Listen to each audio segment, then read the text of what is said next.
ମନ୍ତ୍ରଣା କକ୍ଷକୁ ଅବାଧ ପ୍ରବେଶର ଅନୁମତି ଦେଲି। ମାନଙ୍କରେ ସାଧବ ମାନଙ୍କ ନୌ ବାଣିଜ୍ୟର ରାଜଭାଗ ଆଦାୟର ଦାୟିତ୍ୱ ଦେଲି। କାହିଁ ନଥିଲେ ଏବେ ବି ତମେ ଶିମିଳି କାଠର ନାଁରେ ବଢିଲା ନଈରେ ଜାଲ ପକେଇ ମାଛ ଧରୁଥାନ୍ତ। ପଙ୍କ କାଦୁଅରେ ଘୋଷାରି ହେଇ ଦୋଷାରୀ କଟକ ବାଉଳି ଘାଟରେ ବସି ମାଛ ବିକୁଥାନ୍ତ।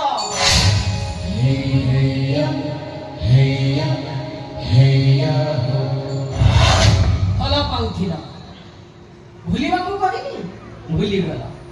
ଚାକରାଣୀ ନ ହେଇ ମହାରାଣୀ ହେଲି, ଦୟା କର। ତମ ହାତ ଧରିଥିଲେ ତ ମୁଁ ମାଛ ଆଣି ହେଇଥାନ୍ତି। ଦୋଷାରୀ କଟକ ବାଉଳି ଘାଟ ତମ ପାଖରେ ବସି ଡାକୁଥାନ୍ତି, ମାଛ ନିଅ ସାନ୍ତେ।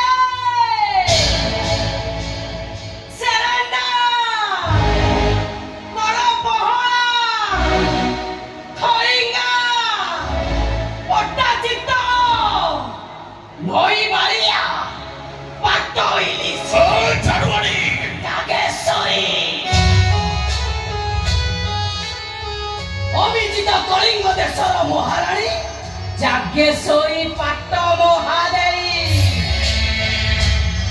কৃষকন্যা যাজ্ঞেশ্বরী পাট্ট মহাদেবী।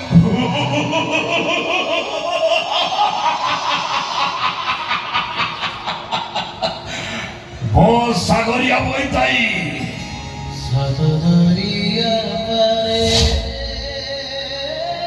জাল মহুরারে খেলি খেলি জীবনକୁ ଅହରହ ଜାଲ ଭଳି ବୁଡ଼ି ଚାଲିଥିବା ଏ ସାଗରିଆ ବଇତାଇ।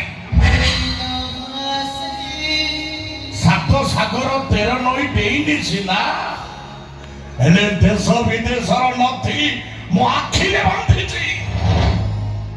ତୋ ସହିତ ମୁଁ ଯୋଉ ସର୍ତ୍ତ ରଖି ଦୋଷାରୀ କଟକ ମହାରାଣୀ ହବାର ସୁଯୋଗ ଦେଲି, ତୁ ମହାରାଣୀ ହେଲା ପରେ ମୋ ସର୍ତ୍ତକୁ ମାନିଲୁନି, ମୋ ସହିତ ବିଶ୍ୱାସଘାତକତା କଲୁ।